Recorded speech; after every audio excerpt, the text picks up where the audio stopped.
joined in studio by the National Chairman, TNA, Johnson Sakaja. We're going to talk about the bill that essentially stops members of parliament from party hopping post-primaries. And Sakaja, thanks for making time for us. Thanks, it's always a pleasure being here.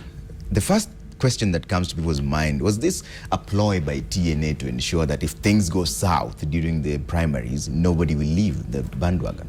No, nothing could be further from the truth.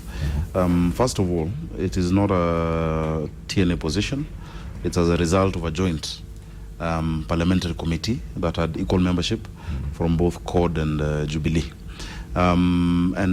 Secondly, you know, if things go south or don't go south, you know, we have a history where nominations are bungled. And they're normally bungled by those in leadership within parties. This time round, and of course in the last election we did one of the best nominations ever. I think you covered the events and you saw, you know, clear ballot papers printed with photos. We had ballot boxes, not buckets. Others were using full cups, but us, we had it right. And there were very few complaints arising out of that. There'll normally be complaints. That is why we're saying that this time round we want a free and fair nomination, and we want the nomination to be done by the IEBC, you know, so that you don't say, for example, for those vying in Nairobi against me, because I'm running for Nairobi and now I'm chairman of TNA, who knows whether I'll have a position, but if anyone has a position, no one to say that the reason they lost the nomination in May was because they were vying against Sakaja, you know, so that even officials are not involved in it, and we have an independent body whose work is to conduct elections and nominations, handling that. So then we're able to avoid that, and we're encouraging other parties, you know, if parties truly believe in democracy, then let's leave the, you know, practice and the operations of a nomination to a body that each and every day of the year, you know, they wake up, they sleep, and they think about running elections, and let it be done professionally. Yeah, both Jubilee and CORD were supporting this particular bill, but the members of parliament seem to have been twisted into this, because initially they did not want to do it. Not necessarily twisted. They were persuaded, and the issues were explained to them. And, you know, for us in Jubilee, we had a parliamentary group meeting, and during that meeting we explained to the members and told them that, listen, the ghost that you have in the mind from the past, the trauma, has been mainly caused by situations when you had party officials conducting these nominations, and maybe you have a personal problem with somebody, or they have a preferred candidate, or they have a relative running. So this time we want to do it by IBC.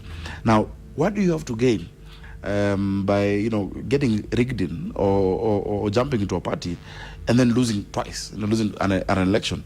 If you cannot win a nomination that is done by a credible body, you know, why would you think that you'd win the general election?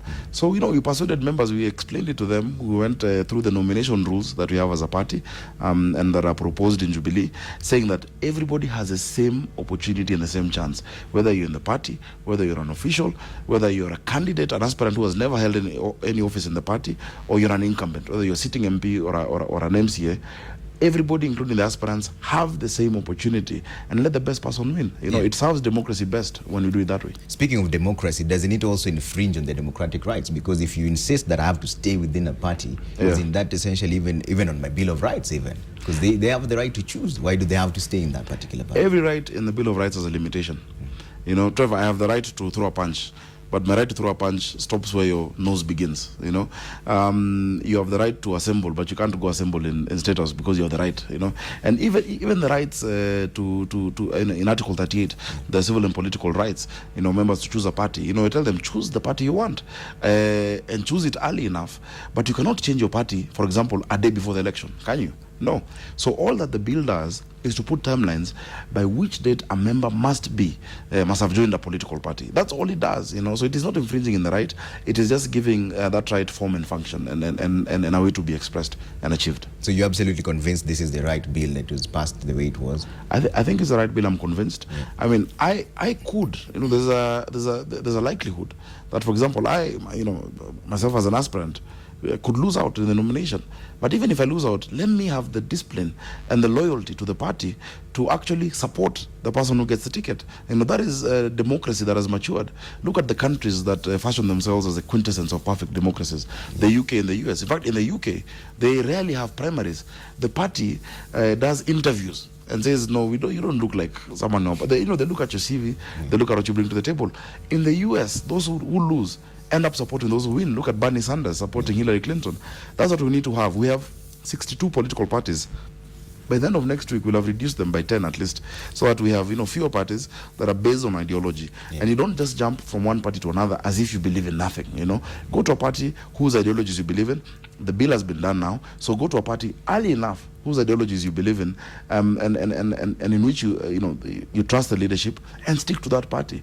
You know, if you lose an election, you won't die. You know, it's not the end of life. You're not an MP, but you're alive. You know, and then support the person who wins. That's how we build stronger parties, and that's how we build a democracy. All right, that's a good place to leave it. Johnson Sakaja, TNA National Chairperson, joining me in studio, speaking about the party hopping bill that has now been passed by Parliament.